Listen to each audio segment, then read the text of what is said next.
വിശുദ്ധ ലൂക്കായുടെ സുവിശേഷം 5-ാം അധ്യായം 33 മുതൽ 39 വരെയുള്ള തിരുവചനങ്ങൾ.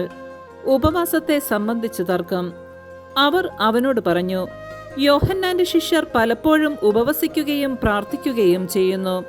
ഫരിസിയരുടെ ശിഷ്യരും അങ്ങനെ തന്നെ. എന്നാൽ നിന്റെ ശിഷ്യർ തിന്നു കുടിച്ചു നടക്കുന്നു. യേശു അവരോട് മറുപടി പറഞ്ഞു, മണവാളൻ കൂടെയുള്ളപ്പോൾ മണവറ തോഴരെക്കൊണ്ട് ഉപവസിപ്പിക്കുവാൻ നിങ്ങൾക്ക് കഴിയുമോ?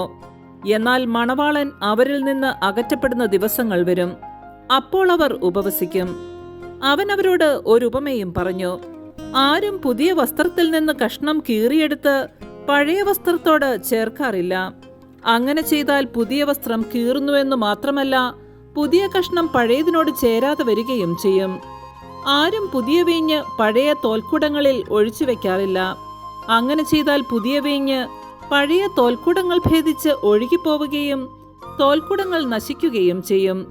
പുതിയ വീഞ്ഞ് പുതിയ തോൽക്കുടങ്ങളിലാണ് ഒഴിച്ചു വെക്കേണ്ടത്. പഴയ വീഞ്ഞു കുടിച്ച ഒരുവനും പുതിയത് ഇഷ്ടപ്പെടുകയില്ല. പഴയതാണ് മെച്ചമെന്നല്ലേ പറയുന്നത്. നമ്മുടെ കർത്താവായ മിശിഹായ്ക്ക് സ്തുതി.